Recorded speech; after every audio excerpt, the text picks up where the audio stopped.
also the chair and director of the secondary teacher credential program here at California State University Long Beach. This is now the 23rd annual Solanki Lecture. And plus we missed one, right, during 2020. So it should be the 24th. But anyway, I'm really happy we're all here together. And hope you enjoyed the food. And also really happy that we're face-to-face meeting. Remember when we were in Zoom land, where we have like little snacks under the Zoom screen? So I think that's all really great. And I'm also really happy to be in this new building. It's zero carbon design, which I think is an appropriate setting for a talk that's addressing climate and environmental change. So that's all good. So I just want to have a couple of few logistical announcements before I start the program. Silence your mobiles if you don't mind, and I'll try to remember to do that with mine here in a second. Restrooms are out here to the left. Okay. What? Oh, can't hear me in the back? There we go. I'm looking at Brett myself, right? You give me the signal. Okay. If Brett can hear me, then anybody can hear me. Anyway. Restrooms around the corner for the agenda. I'm going to say a few words of welcome and thanks before introducing our distinguished speaker, Professor Sen. Professor Sen is going to speak for what? 50 minutes? 51, 52. We'll hold you to that. How about 52 and a half? Okay. I will speak less than the number of years I've been on this earth. I like minutes. Oh, well, I have a story about that. We'll get to that. Okay. But anyway, and then he'll be followed by Q&A, and he's perfectly capable of handling his own Q&A. But before I begin, I want to recognize our exactly multiple choice. Anyway. Before I begin, though, I want to recognize our new Dean of the College of Liberal Arts, Dr. Deb Bean, and ask her to come up and say a few words. And we wanted to say a few words before her label of new expires. Hurry up. You've got 3 months.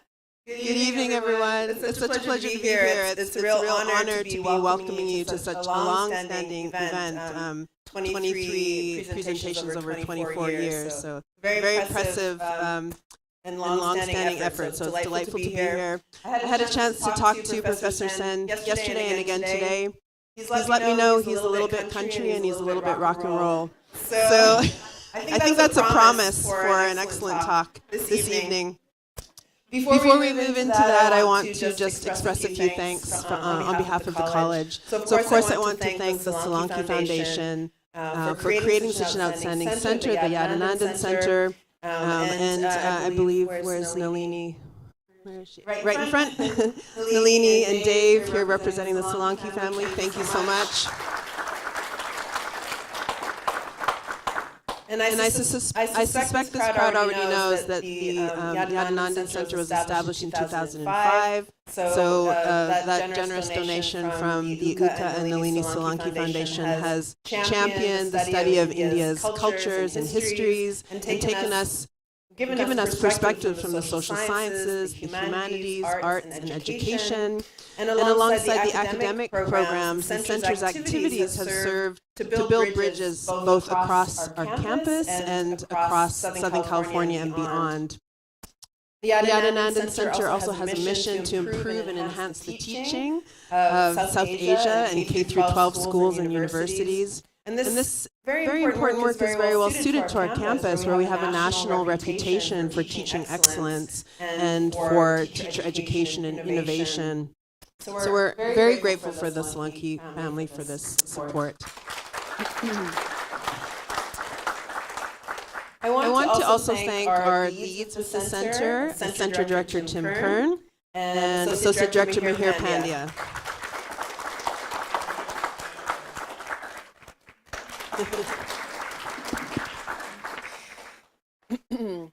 So Tim Kern, as you may or may not know, is retiring. I know. Say it isn't so. It's so. He's spoken. Well, we're gonna go for retiring then. Tim has made more contributions than I can say in a short amount of time, but let me speak to a few, both in terms of contributions to the center, the college, and the campus at large. So for the past 6 years, Tim has been the chair and director of the university's single subject credential program. And I know there's some alums of the program and some affiliates of the program in the room. This is the largest secondary teacher credential program in California. So this is no small potatoes. Tim has also served as the primary investigator on a number of research grants, including 2 that address secondary teacher preparation in India. And he's led a number of professional learning programs with local and national secondary world history teachers to raise the visibility of South Asia in their curriculum and teaching. And this I think is my favorite, he's taken scores of students as well as teachers and teacher educators to India over the years. Yeah. So this is what we call around here a high-impact practice on the campus, but another way of saying that is this is life-changing, transformational experiences, educational experiences. So thank you, Tim. So would you please join me in thanking him for his long-term dedication to furthering the aims of the Yadunandan Center and serving our campus. And let me pass it back to him. I'm going to miss this man. I'm not gone yet, though. It's funny when you're retired, it's like everybody thinks you're right out the door, or they say things that make it sound like you're not going to be alive after retirement. So that's also part of my retirement plan, is to stay alive. But anyway, I really want to thank you for your kind words. I do look forward to my retirement, but there's certain elements of my current job that I'm not going to miss, placing 450 student teachers every year in 40 different school districts, 10 different subjects, earning 3 different credentials. During a pandemic, I'm done with that. But I'm going to miss this. I'm going to miss being part of the center. I'm going to miss engagement, the camaraderie, memories, most of them, that I've had with faculty and staff across the university and in India, and friends I've met in India through this work, as well as with history teachers and students I've had the pleasure to work with over the past 33 years. A few of them are in the audience, and I'd like to recognize them. And I'm also going to miss meeting people like Sudipta here. We'll talk more about that in a second. So before I yammer on any more about before you introduce the speaker, I'd like to thank a few folks. First, I'd like to thank Norbert. Sure. Norbert, you want to stand up? Because I got recognized for taking all those students to India, but you went with me. And Norbert wrote a book together on the British encounter with India. So I want to recognize Norbert. God, I'm getting all emotional. I also want to recognize Bakari, our caterer. They're outside, but I'm very happy that they were here and they showed up. And they brought plenty of food. I really do want to thank him here again. He's a friend, and I've really appreciated working with him as associate director of the center. And I thank you, as I always do. And lastly, and most importantly, I want to thank Annual Solanki, David, for their generous donation, creating the foundation that created the center, and this made events like this possible. And lastly, on a personal note, and I've said this last year, I think an event like this, to me, always brings back the memory of Uka and the enthusiasm he had for things like this. I just had a loss of my own family this week. It's very poignant for me right now. But anyway, let's remember Uka. So now, on a happier note, I'm going to introduce our speaker, Dr. Sen. He's professor of history at UC Davis, and previously was assistant professor at Syracuse University. Came here for the weather. That was 20 years ago. That's a while, yeah. You stayed for the weather. So Sudipta was born and raised in Kolkata. He earned his BA and MA in history at the Presidency College and the University of Kolkata. I think the president of the college now is the university, right? Yeah, it's changed. It ain't the same since you left. Yeah, exactly. He came to the United States, earned his PhD with distinction at the University of Chicago, and Sudipta has been honored with the William Jones Memorial Medal by the Asiatic Society in Calcutta. for his contribution to the fields of history and Asian studies as well. He's also been recognized as a Fulbright Nehru Academic Excellence Award, which is a very prestigious award. Professor Sen has published widely in Google and British colonial Indian history, and more recently demonstrated in his talk this evening. He's kind of refashioned himself also as an ecological and environmental historian. I will name here just a selection of his books, and I won't even go into all his articles. But books that are notable to me are The Empire of Free Trade, East India Company, and the Making of the Colonial Marketplace, which was published by the University of Pennsylvania in 1998. Distant Sovereignty, National Imperialism and the Origins of British India, which was published by Routledge Press in 2002. And more recently, Ganges, the Many Paths of an Indian River, which was published in the United States by Yale University Press in 2019. So as I prepare to retire, I'm really happy that Sudipta accepted our invitation to speak this evening. I'm a really big fan of the Empire of Free Trade. We talked about this. And the more recent Ganges book, and I say this is kind of a humorous, but one of my former students last night said, I also assigned Distant Sovereignty in one of my seminars, which is his other book. I don't remember that. So I'll have to read that one too. Just a distant memory, exactly. And then Sudipta and I also have a shared interest in working with secondary history teachers to introduce, translate, if you like, current scholarly perspectives in the means by which South Asia is taught in world history courses. We reminisced last night that we previously met at various state history project events, working with teachers at Davis and UCLA. And he recognized, but you did note that my hair color changed. I wasn't Silver Fox then. Yeah, exactly. Exactly. So finally, the title of Professor Sen's talk tonight, In the Realm of Untamed Waters, Thoughts on a Deep Ecology of the Ganges Delta, is extremely timely as we currently experience the weather whiplash indicative of climate change with recent years of drought here in California, now followed this year by record rain and snow, likely folks be repeated next year as El Nino conditions begin to build up in the Pacific Ocean. And of course in South Asia as well, where you had dramatic drought in North India and catastrophic floods in Pakistan. So I look forward to your talk. Let us welcome Professor Sen.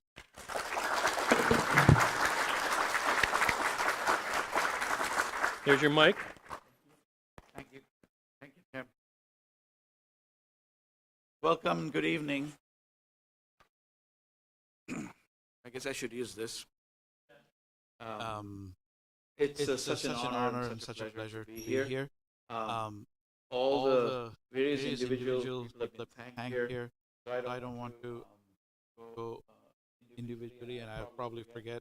But just wanted to express my gratitude to Solanki family for inviting me, and to Mihir and the Pandya family who have been in their embrace and in their warmth over the last couple of days, and not to forget my very good friend Pia Gupta and Lawrence, who have opened their homes.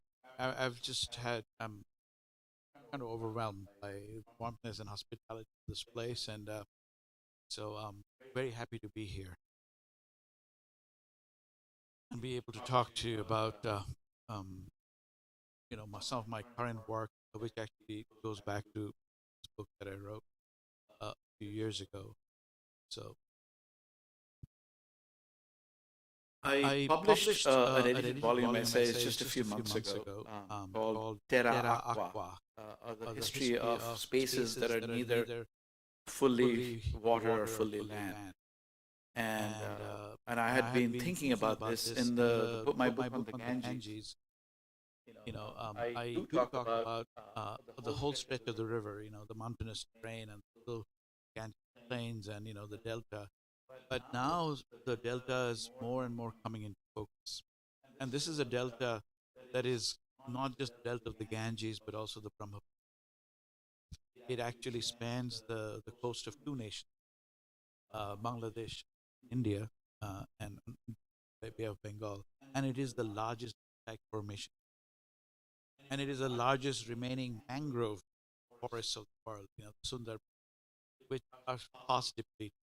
So that's sort of the theme of my talk. And what I want to talk to you about is that how, in fact, we talk about what happens to people, especially people at the edge of subsistence, these very low-lying areas where some of the islands think that these people have actually battled the element for millennia, and they have an accumulated knowledge of how to deal with things. But perhaps even that knowledge is, with what's happening. So I just want to draw your attention to not just to the less fortunate people in the world over there, but actually to that this current climate change crisis, what some scientists are called the anthropocene, sort of demands actually not just contemporary histories, but histories that stretch all the way back. That it makes us look in the rear view mirror about centuries past and what has made us arrive. So think about this history a little bit different, right? So what I want to do with you today is to sort of take you back in time and give you certain vignettes, where older geographic conceptions of river, parts of the river, of ecology that have vanished over the years, and how this middle Gangetic plain has become the most engineered spaces on the planet, with the coming of lots of high yield crops and the sinking of tube wells, the tapping of aquifers, and led to exhaustion, right? Much like California. And also, but then from that, also take you to the histories of the Delta, where it's not really a story of the expansion of agriculture so much as also the sort of survival of other people. There's a hidden history here, not just of agriculturalists and empires and nation states, but an older history of the domain that belonged to hunters and other people who could survive things. Like, one of the things I'm interested in is survive famine. Hunter-gatherers survive famines different than people who are dependent on one or two crops, like potatoes in Ireland and rice in Bengal. So many people died over the last one in 1953. So that is the context of my talk, and hopefully I will be able to keep your attention.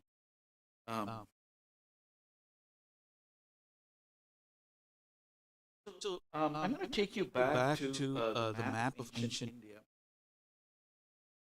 And there are many different traditional geographical conceptions that come back from older texts and older views of the world. Some of them are religious. And this lower part of the Ganges, especially even the middle Gangetic plain, beyond the Yamuna River, right?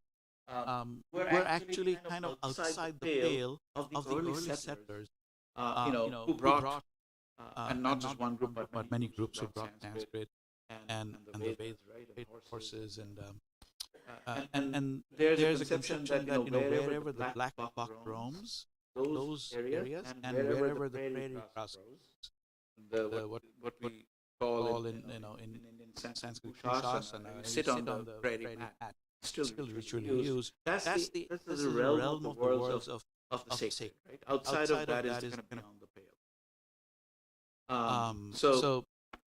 So here is a map, and this part, which is the lower Gangetic plain, which later was the crucible of mighty empires, such as the Mauryas and the Guptas, all came that side, right? And they were not necessarily part of higher caste order. The Mauryas most likely had tribal origins. Some people say that they use the peacock as one of their mascots. So far away from the middle plains, far away from the land of the Krishna-Shara, the black.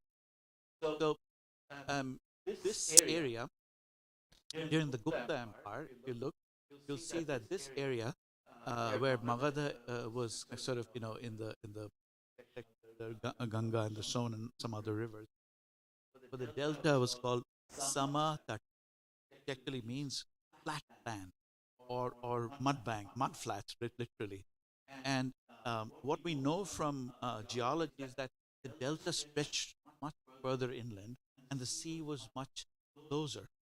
So because the humongous amount of silt that the Ganges bring, the delta has extended much further into, and so the delta was called mega fan forelands in geology. It's like pushed the silt back into the ocean and created more and more. And this is very volatile and turbulent. The Buddhists, following the prediction of the Buddha, called this middle country Majjhima Desha or Madhya Desha, right? And that was actually the places where the Buddha first taught. The Sarnath, Rajgir, Rajagriha, for this side, and then, of course, Varanasi or Benares. Those areas were seen as Madhya Desha, and that's a Buddhist concept, the middle, kind of like the Chinese idea of the middle. Not exact, but similar. But even the Buddhists, who came from this side would be, the border of Nepal or Bihar. The delta was on that. So, if you keep that in mind, I want to now just quickly focus on the city that I grew up in, and which is Calcutta, which was only founded in 1690 by a merchant called Charnak, and it was basically swamps. If you go to Calcutta, there's a huge high-rises in a place called Salt Lake. When I was a child, those were actually Salt Lake. They were actually marshes. They have been filled out, and it was a natural outlet for some of the, the monsoon waters. It was a beautiful ecological kind of balance. More about that some other time. I don't have. That would take a while to explain what happened. But right underneath Calcutta are the remains of some of the oldest mangrove forests. This entire area was covered with mangrove jungles. So the peat and remains of ancient mangroves. There's in fact in North Calcutta. There's a place called Entally, completely congested today. Where this is, by the way, I was showing. This is the black buck, the original sort of sacred antelope of the Vedas, and this is the Kusho, the river, but the delta is different. So this is the tiger palm known as the Hetal, Phoenix paludosa, and there's a place in Ental in Calcutta which simply means Hetal. It's actually that's where the mangrove forest. So sometimes we don't realize, right? The cities are sitting on top of the whole forest, right? The lowlands of the Bengal Delta were of great interest to the English who had established the city by reclaiming the three coastal villages near the mouth of the Hooghly River, surrounded by these imperial swamps. And James Reynolds pioneered the geographical surveys of the East India Company, marveled at how quickly the delta stretched into the sea with mud and sand, and how what a constantly changing formation it was. The sea turgid up to 20 leagues from the coast, and sandbanks extending more than 20 miles into the ocean, continuously formed, swept away, formed again. So if you look at the satellite map, you can see how far the alluvium of the debris of the mountains all the way from, the ocean. You can see that satellite. A glass of water taken from the Ganges in the monsoons was 1/4 full of mud.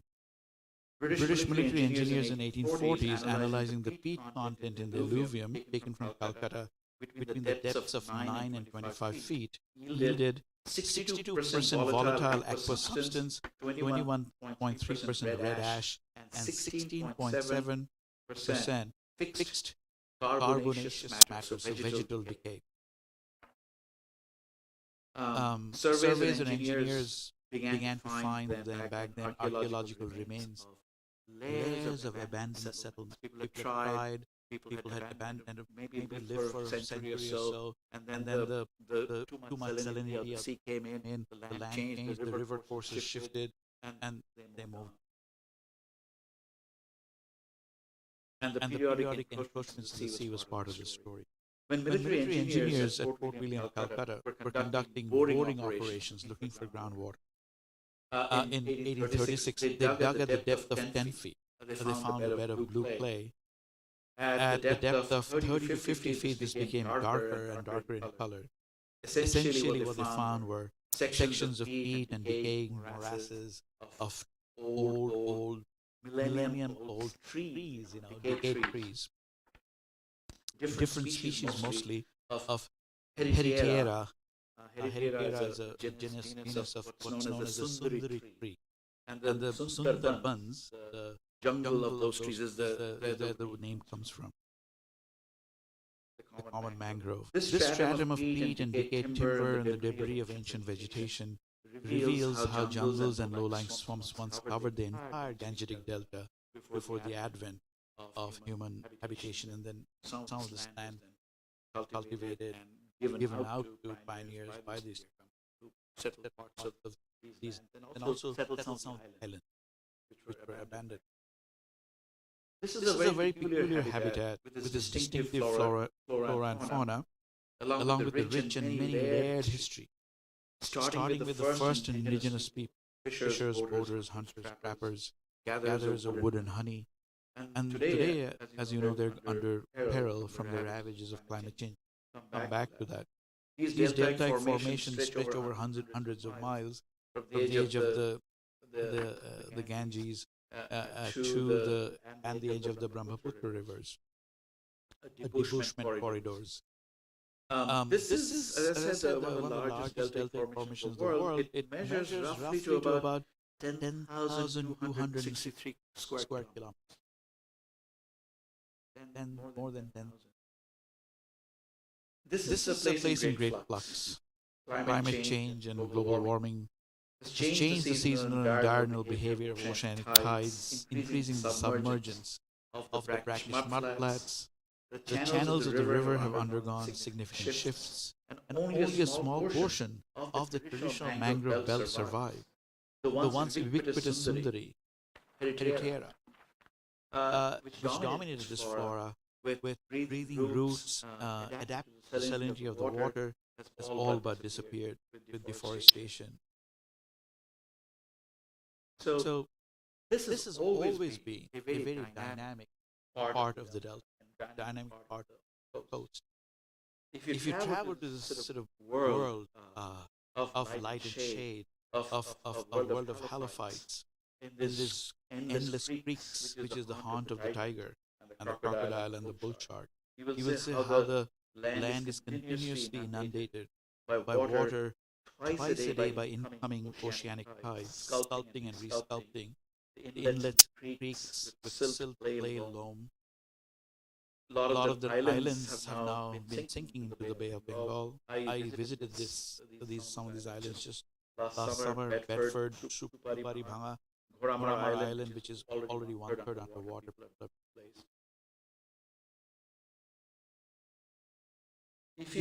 I always tell my students, if you had a camera running for about 1,500, like David Attenborough and BBC, you actually then speed it up the film, right? And if you could see this, you would find a tremendous variation, right?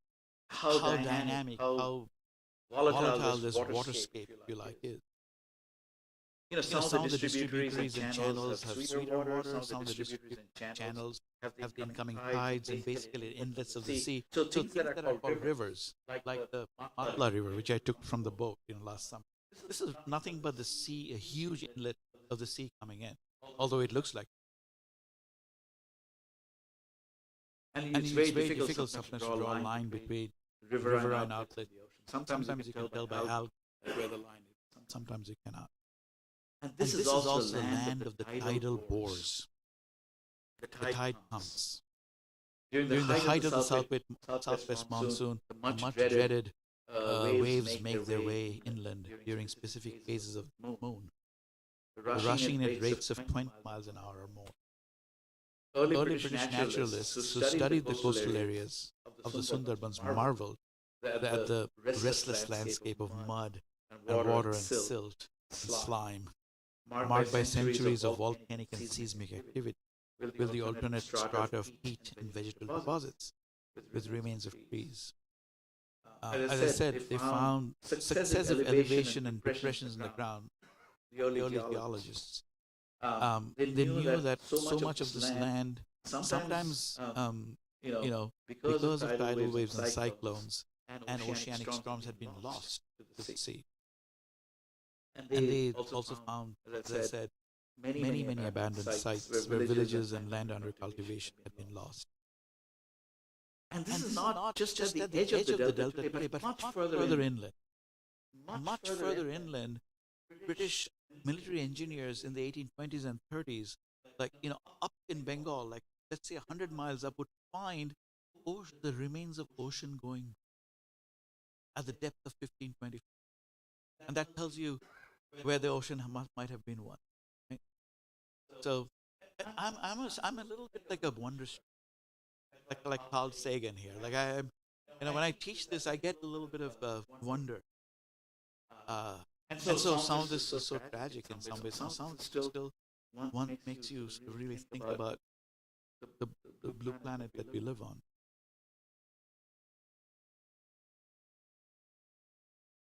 So engineers and hydrographers who kept finding these along the long stretches of the Hooghly River, which is, as you know, the Ganges sort of bifurcate. Right? One branch goes and enters, joins the Brahmaputra. There's only a little bit of that in India. That's the Bangladesh. So that goes and becomes the Padma River, which has a whole trajectory. And then one branch, the Hooghly, we call it the Bhagirath, that goes then pushes in the West Bengal part, which is the Sundarbans. I've only been to Bangladesh Sundarbans once, but I've spent a lot of time of my life off the coast. One example of this is that there's an ancient port in Hooghly, which is further inland, like Satgaon, which is near Tribeni. It's actually not that close to the ocean anymore. But where, when people dug tanks at the depth of 20 or 30 feet deep, people found extensive ruins of brick and stone and midden, settlement patterns.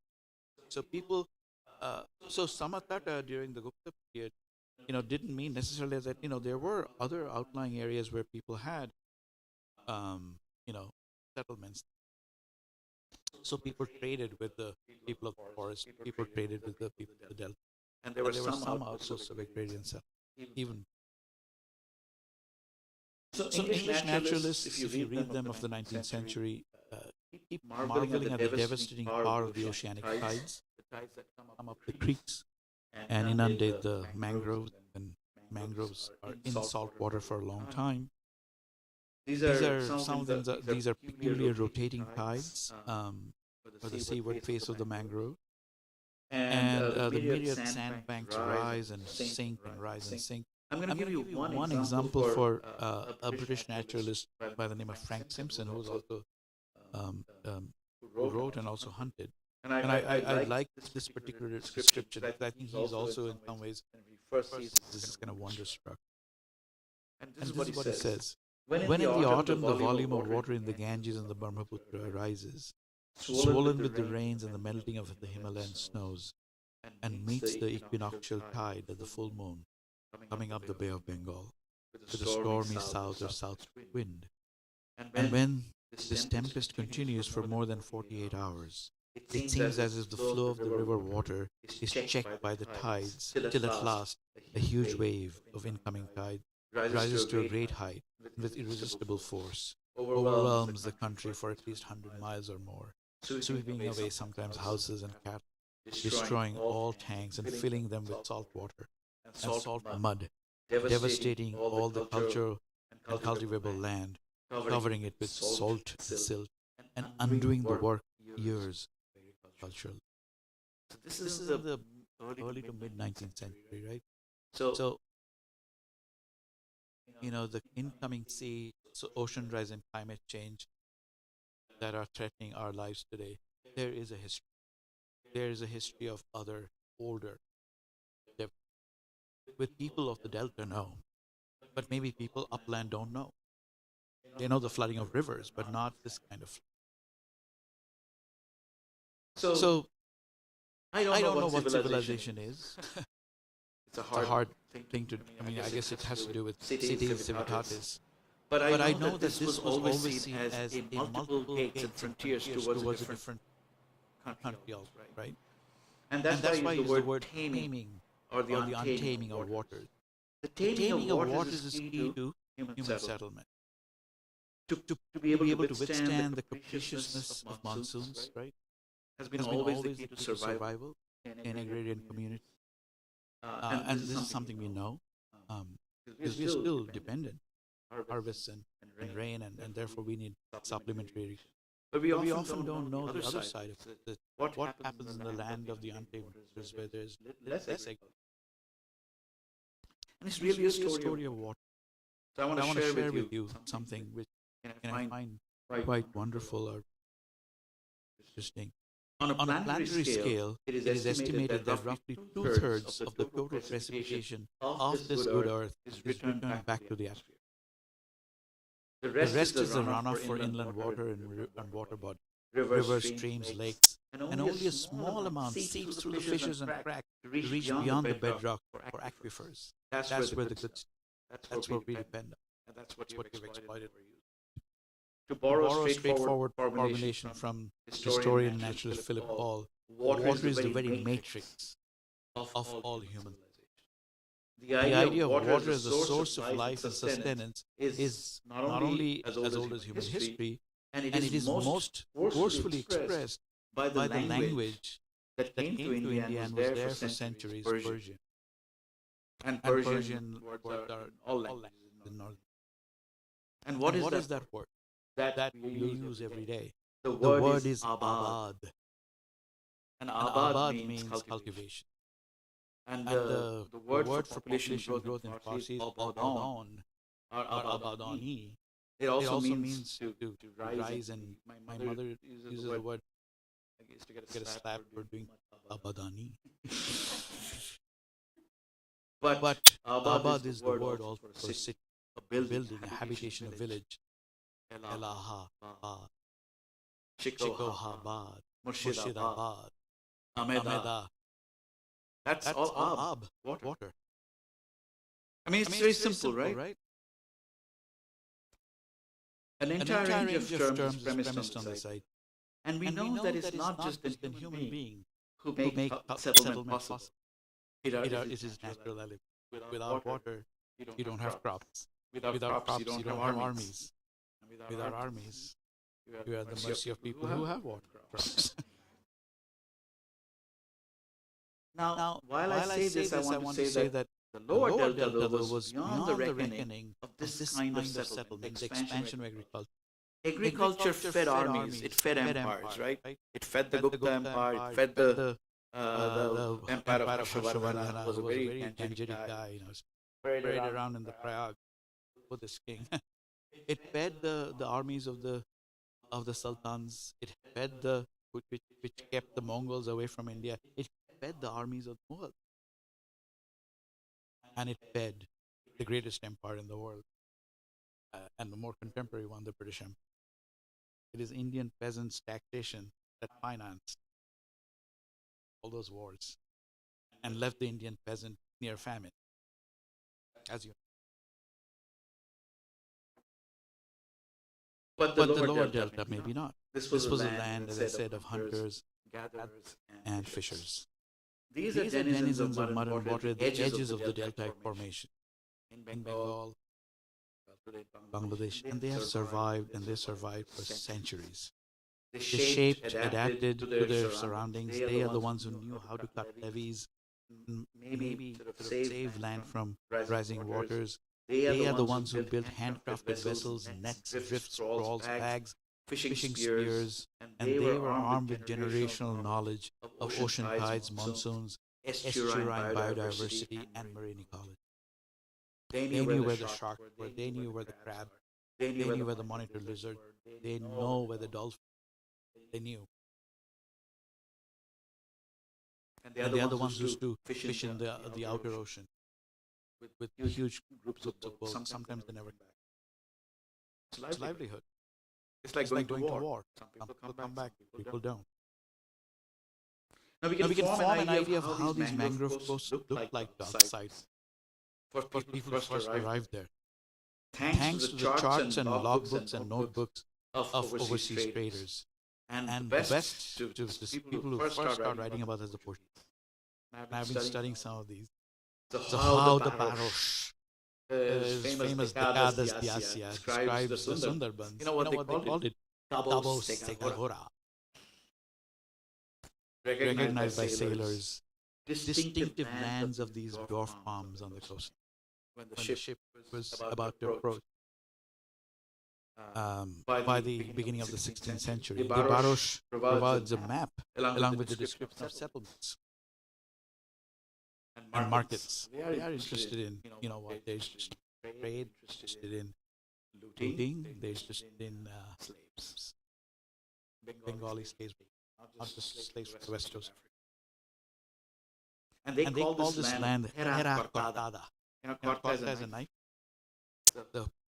All those inlets, like all those places, and they have figured out some of this navigation. And they talked about the myriad unknown, low-lying, dangerous, Bejos, low-lying flatland. This was dangerous country. There's some of the Portuguese, they're called like the Pretos Casados, like people who intermixed with local people. Also hung out with groups from the Arakan in places like Chittagong or Chakragram. Even in the early 19th century, British painters painted some of these books. They are people called the Mugs. And they came from Arakan. They were pirates. Pirates are not always bad. They're fighting also some of the powerful military regimes like the Bengal Nawab. So, you can figure out, I don't know who's more dangerous than the other. Anyhow, but Prince painted these mug books, 1800. You can see what they look. This is circa 1800. So the Arkanis, of course, then the British they were not necessarily that dangerous anymore. They still applied these waters. These boats also brought all sorts of things to the world. Religious things. The Maldives, the conch shells that you blow. Shark. They brought the red sandal pig from the Indonesian island. They brought lacquer. That's some other dialpac. It's incredible. The world of goods back then, in the early Portuguese realms, and it's a whole different story. But anyhow, the Portuguese in Bengal became feared as musketeers, pirates, slavers, ruthless mercenaries. They infiltrated the coastal trade and they farmed tolls, duties from salt and tobacco in Sadgaon, in Hijli, Chittagong, in the island of Sandip, which is part of the known as the Sandip Channel, Sripur. Many were involved in trade between Bengal and the Coromandel coast. They connected what today's Tamil Nadu to Bengal and parts of Southeast Asia, Sumatra, Malacca. People of mixed Portuguese and Arakanese descent frequented slave markets and took people for Hijli and from Tamluk. So what it really means is that in a peculiar way, this frontier, this sort of low-lying, out of the pale of older empires, this lesser-known land, suddenly opened up. So something which was a remote frontier became the mouth of the arrival of. Where did the British come? So it's the Dutch who figured out how to bring the sloops to some of the very difficult navigation channels, and that's where the Europeans came. What they were looking for money, for cloth. They wanted to establish the weaving villages so that they could take the cloth, make a killing in the market. Because the European machines could not match the dexterity of people from Coromandel or from Bengal. The muslin and things like that. So European maritime empires of the Bengal, the Dutch, the Danes, French, later the English, changed this entire part of the world. Bengal Delta became part of the extension of European conflict. it was drawn into the 7 Years' War. It's the same war that was fought in North America. The French and the Indian Wars is the same war that was fought in India between the French and the British. And it propelled the East India Company to power. This is a well-known story. I don't want to keep you here. But it's remarkable that the infiltration and the advance of European maritime empires happened through these remote stretches of sparsely inhabited delta and transformed this history and brought them into the empire and in fact affected the world of the hunters and gatherers and the fishers. And I call them the people of mud and salt, the unique and turbulent terra landscape. I was there. I took the picture of the Ganges Delta and the Bengal coast have sheltered the unique habitat of peaks and outlets, distinctive animals. I have a cousin who's a very well-known wildlife photographer. I'm going to show you some of his photographs. I haven't called him. I'm going to do it anyway. So this is one of his. Some of them can grow up to 16 feet. But don't just look at that guy, but look also at these are breathing roots of the mangrove, like that pick up from the ground, right? And which makes it very hard if you're chased by a tiger. Don't go there without protection or without permission. And this guy can also have a breakfast. But you know, it's a very beautiful part of the country. You know, like, this is one of Debal's pictures of the low-lying. This is the great egret. I went with him to look for kingfishers, and we photographed 8 different kingfishers, 8 different species. The pied kingfisher, the collared kingfisher, the common kingfisher. So yeah, come with. I'll take. Early 19th century reports assert that all new land in the delta, and this is where the British are so legal, right? So beautifully precise. By land formed by the alluvion and the dereliction of waters belong to the company. And the passage of the first decennial revenue settlements undertaken by the company in 1790 said all deltaic land belongs to the ruling government, and therefore ultimately the King of England, Parliament. And they had the legal rights to produce from even waste, right? No matter how incremental the encroachment of cultivation followed, they gave parcel this land out to adventurers, knowing full well that they won't get the same kind of revenue because this is a lot of salinity, the rate of productivity is low. One English author called it a pestiferous salt mangrove swamp.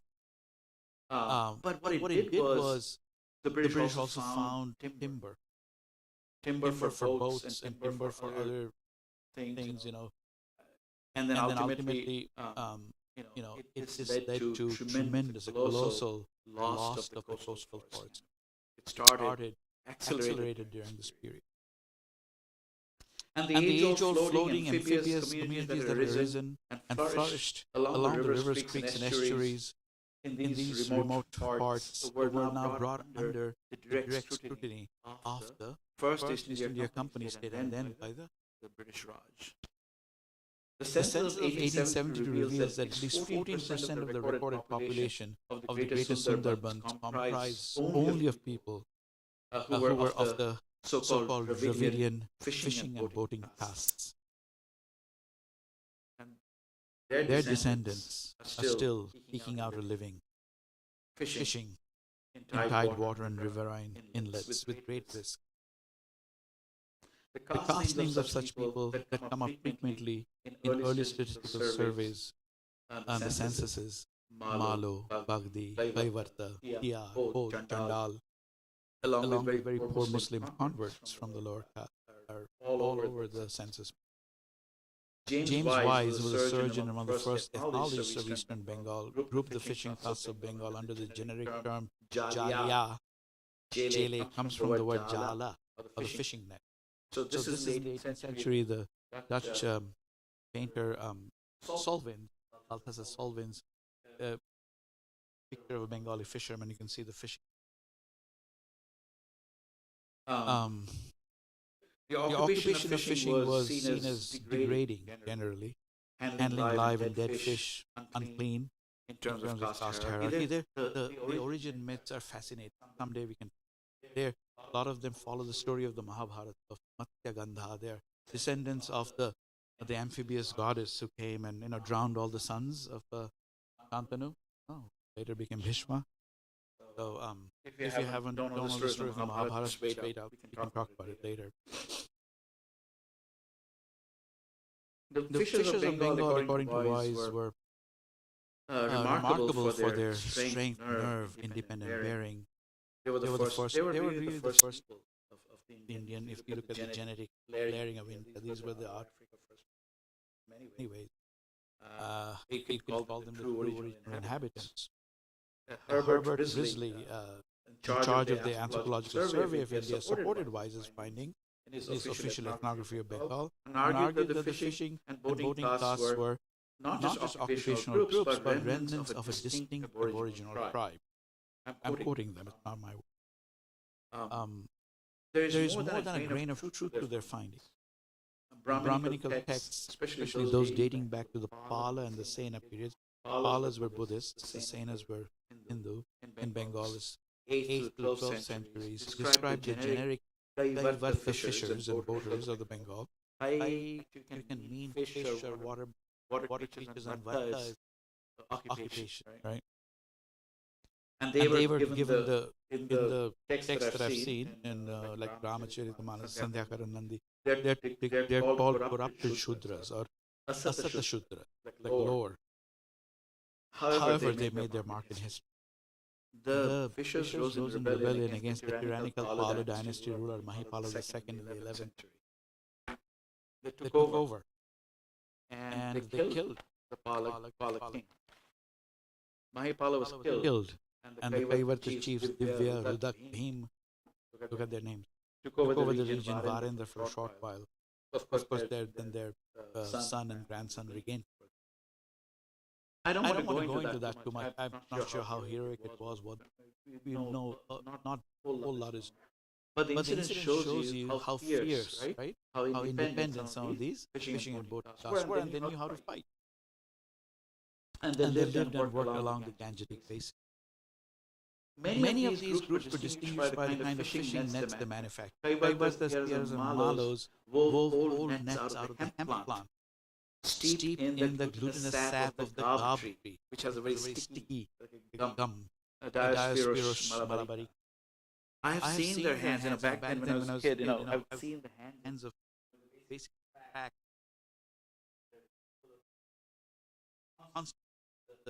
in the water. What they would do is they would lift the tap of the cup. They knew what to do. They would actually literally sort of polyurethane their hand with the sap. Some of them still might do it, but of course they only use nylon.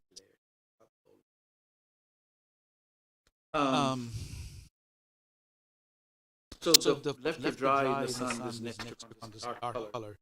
I remember that from my childhood. The Malo fishers, it said, branched off from the wider Kaivarta class group and became a distinctive fishing community. In his unforgettable 1957 novel Ganga, the celebrated Bengali author Samaresh Basu wrote about the mythical ancestor of the Malo fishermen of Sundarbans, who emerged from the oceanic depths. Their ancestor, the jet black curly hair, dark skin glistening with brine, and a three-pronged fishing spear in their hand. It's not the fisherman of the river. The prong is the fish of the tide water sea. The novel lays out a story of an aging fisherman at the end of his life. And through his eyes we see the treacherous mangroves and the unforgiving sea and the difficult, fragile, dangerous lives of his kinfolk who live at the mercy of the spirits of water. And the bounty of fish, bata fish, labeo bata, hilsa, tenulosa elisha, abounding in the salt waters. And they apply their middlemen, they sell them in the markets of the city.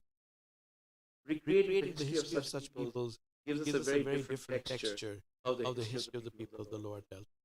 This is a domain, as I said, not entirely ruled by rice and agriculture or caste peasant. This is an equal measure of country of gatherers. voters, fisher people. As we study the effects of climate change and sea rise, these less visible long-term histories of this delta come into our sights. They are important. They come into the limelight of history because we need to know what happened there in the long term, and they change, at least have changed my perception of the history of human habitation and the possibility of habitation, which is habitability in the realm of unruly and silted and briny water. So this delta, do you have another 10 minutes? Yeah. Okay. I'm kind of fallen behind a little bit, but I don't want to keep you for just 10, 12 more minutes. So if you look at the way the ecology was, the impenetrable jungles of the Bengal Bihar corridor along the old Grand Trunk route. By the way, one of the earliest photographs of the Kaivarta Fisher people, one of the Risley's album, 1860. So if you look at the ecology of this, this is the old Grand Trunk Road, and what you have here is, this is the Gangetic Delta, right? And Sher Shah started the road skirting the floodplains of the old valley. This was the old Imperial Road, and then went through the forest of Nagpur to avoid the monsoons. Logistics of passing army. The British built on. So this went all the way from Dhaka to Peshawar and on to Kabul. It was an amazing sort of a thoroughfare of human history. So that's what its own talk someday. But this was all part of the Gangetic Savannah. And this has just disappeared, a lot of this. Immense early 19th century accounts of immense fields of thick grass. Entire day's journey could be spent in what today is part of Bihar corridor, cutting away through one continuous jungle, ancient forests and grassland. And this has pretty much disappeared today. So my cartographer made this map for me of the old forest canopy.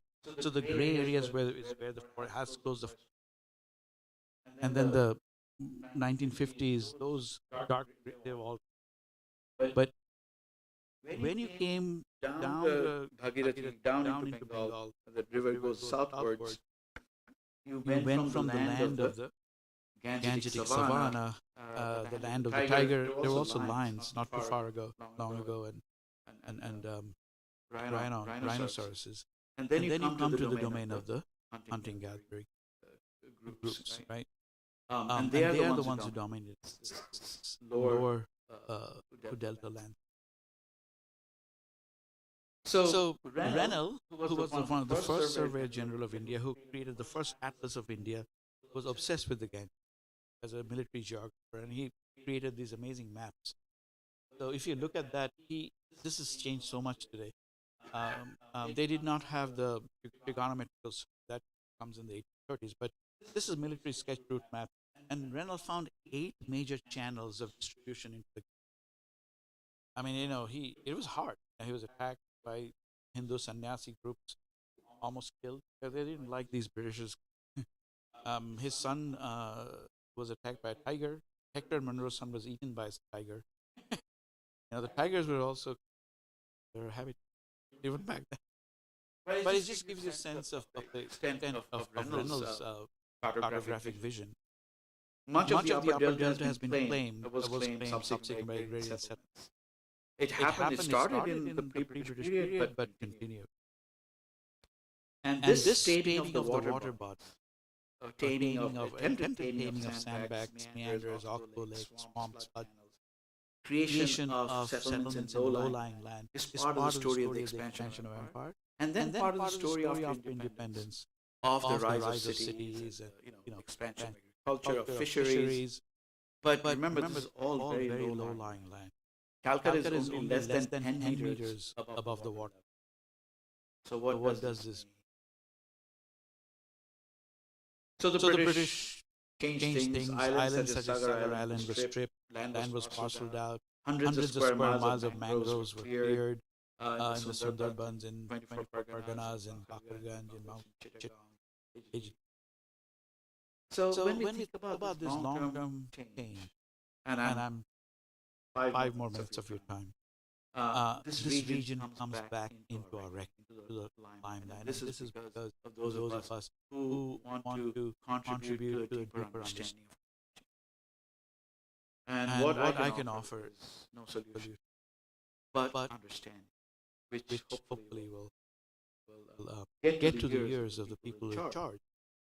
That rising seas, coastal erosion, sinking islands, extreme weather patterns, the changing intensity and frequency of oceanic cyclones, and we know what kind of devastation. I saw firsthand the devastation of Isla when I took a boat and went to some of these islands off the coast of Sundarban. Isla in 2009, and then not just 3 years ago, which endangered, destroyed so many livelihoods, claims. This means that the lives of Deltaic peoples, the descendants of those fishing and boating castes, especially hunters-gatherers, are at great risk. They have survived the European maritime empires. They have survived colonial rule. They have survived the partition of 1947, which is traumatic. And they have survived the mistakes of India's post-independent development regimes. I'm not blaming anybody. Development has had its costs, right? Like dams and irrigation. They have survived the rise and expansion of real estate and agriculture. They have planted salt-resistant variety paddy. But are they going to survive history of climate change? Are they going to survive the age of the Anthropocene, which brings the new challenge that is the sea is now reclaiming, taking back islands and coasts. And this demands what I have tried to offer as new and amphibious histories, wet histories of mud, and the histories of people of mud. This is the deeper ecology that I would like to explore further. This is the beginning of the project. I would like to know how people battle tigers, crocodiles, bull sharks, heat, salt, malnutrition, and where is this hard-earned knowledge that will save from the ravage. So I leave that as a question. This is not a paper about climate change, although it is in our present, it is breathing around us, and it's something that is around us. But it makes us think a little bit more deeply about the longer histories of ecology, and especially in this case, something that I was not able to really go into in my book, this extensive delve and its history. Thank you.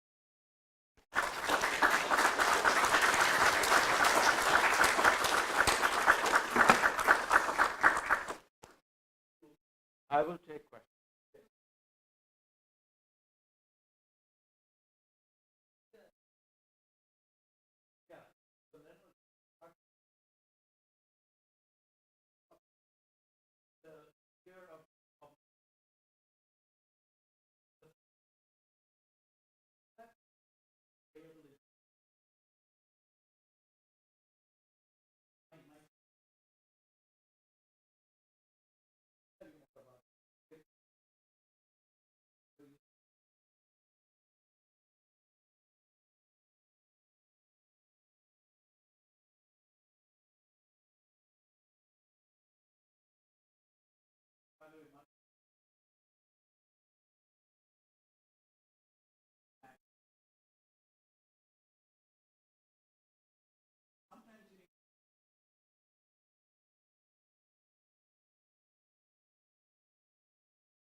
Adivasi is another word for the original inhabitant.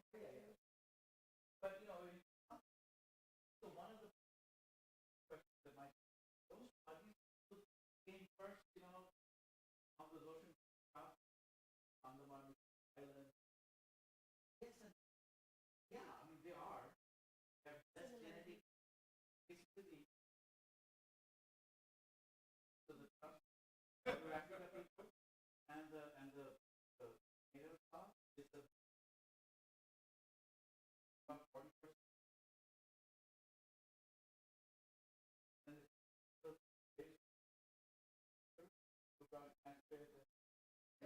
and then there's a little sprinkling. It's not me, I'll tell you who. A little sprinkling of northeast. And language still do. You're reading language south, shift it back to north, and then the German language. But it's not. But the problem with that is that the haplogroup, that's not reality. That's just a model. Exactly. I mean, many of them are worse. Are in the some of their children are here. Some of them are computer. There's social mobility. So I don't want to create this idea not that. But I'm that. And then they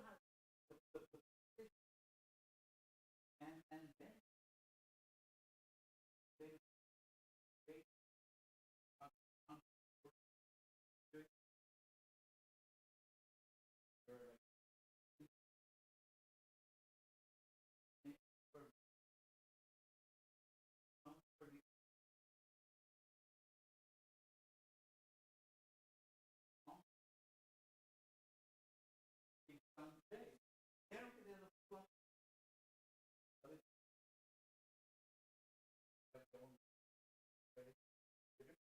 So there's a variation of what, and then you have part. They would say, this is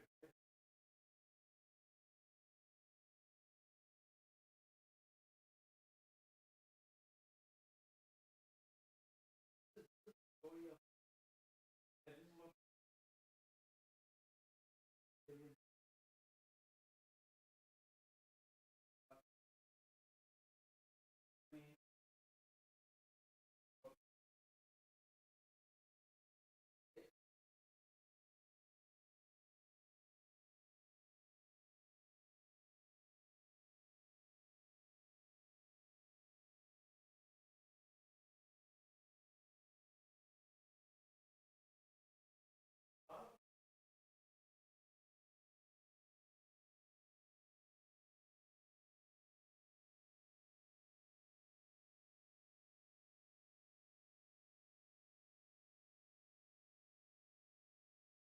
yeah, I mean, it's not the compass.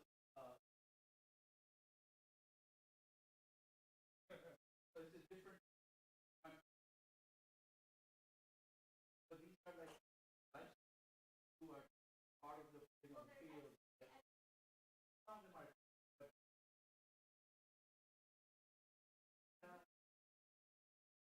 that's another. So livestock is. And that's the other. But you're right. I mean, not my.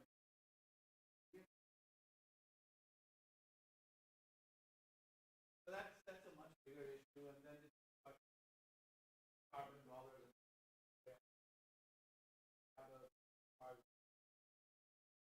There's a whole that I don't have. Yes.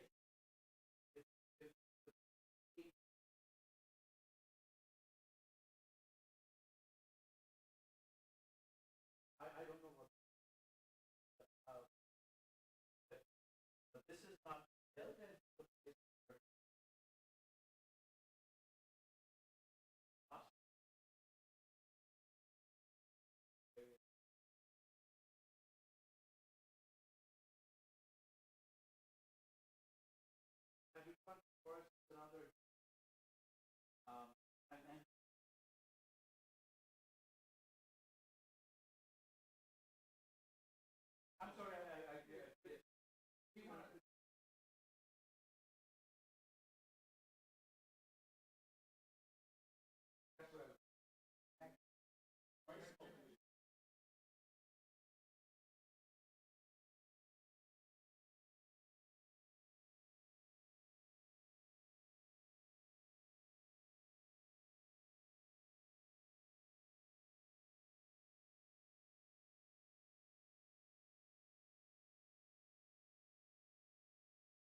just very quickly that when this is a very so happy about like in a week like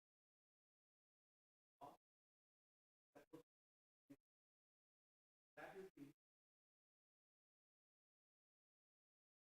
on this us so the first color is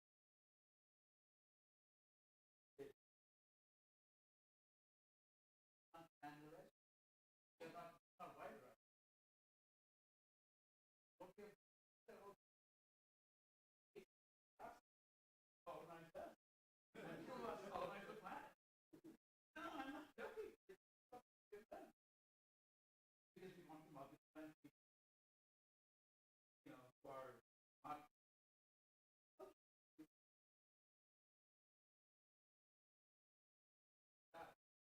So yeah, these are very scientific all and but what is important life but they're all as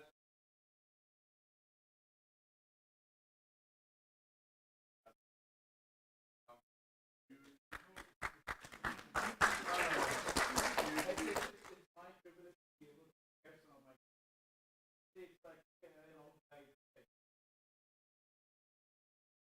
true. Yeah. So far, 24. So you told your story, art.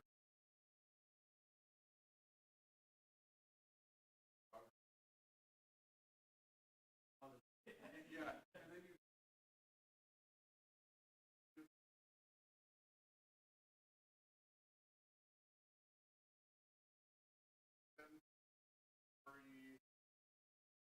Very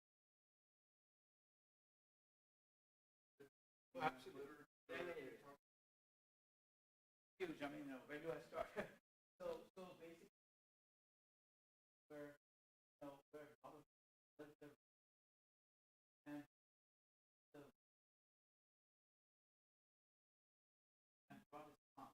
That's how some actually part of the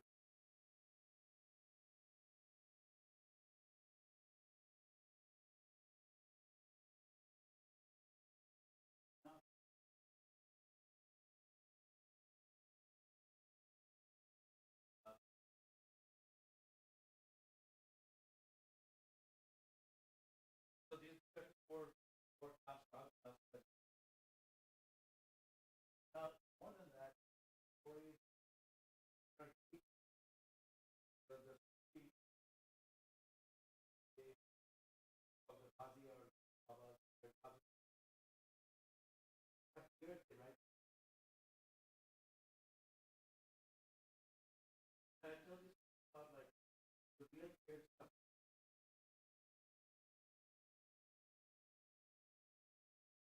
Is of course the one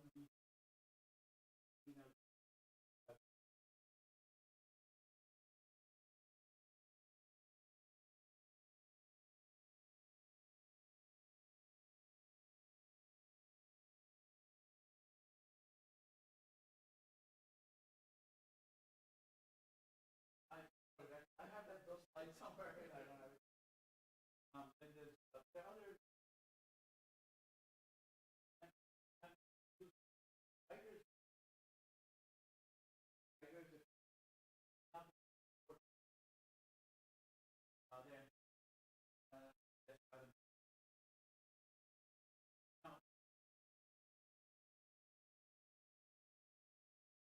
I was trying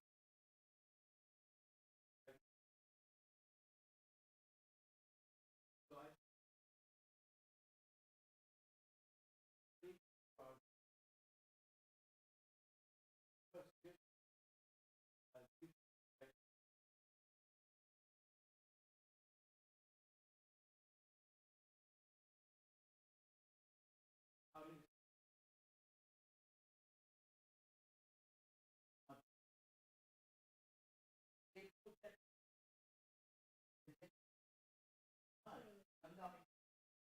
golden.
All the beautiful so you never know how things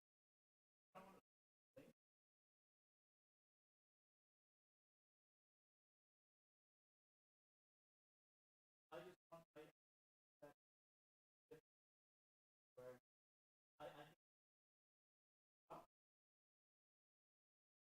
need to in conversation, not always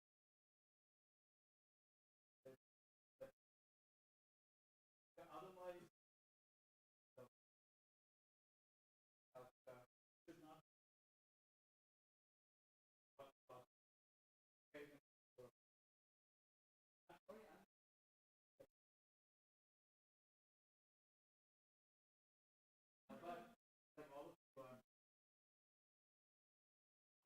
should not this is not enough. I do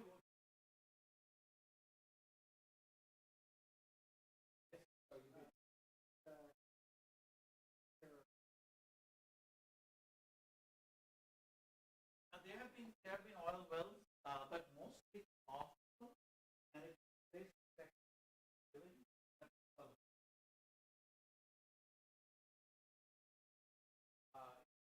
got a lot of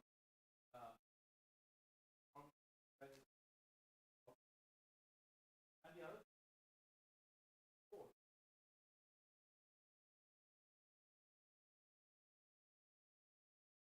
So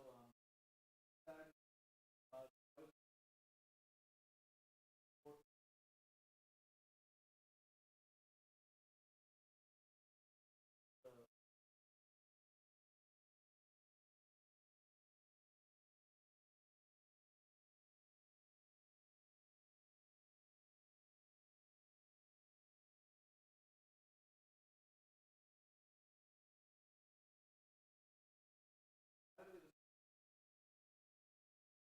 you can see that they're gone. Sorry.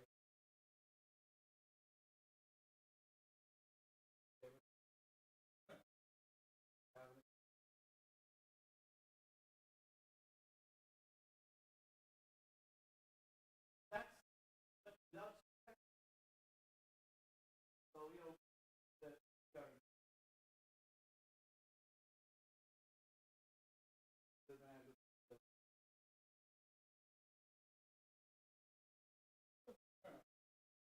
hear us every day to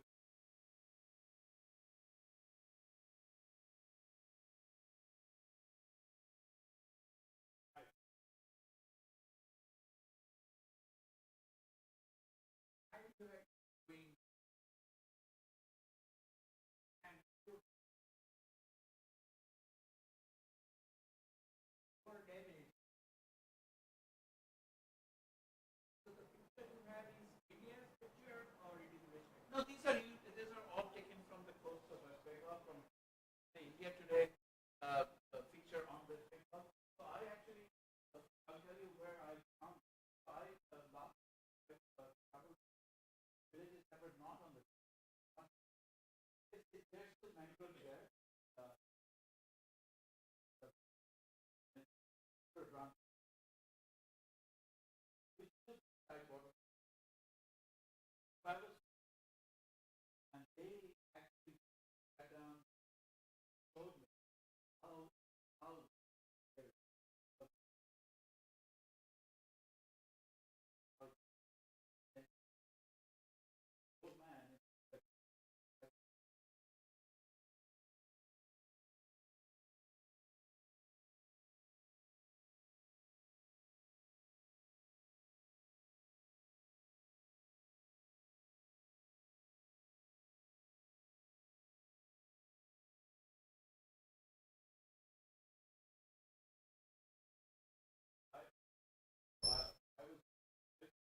the crocodile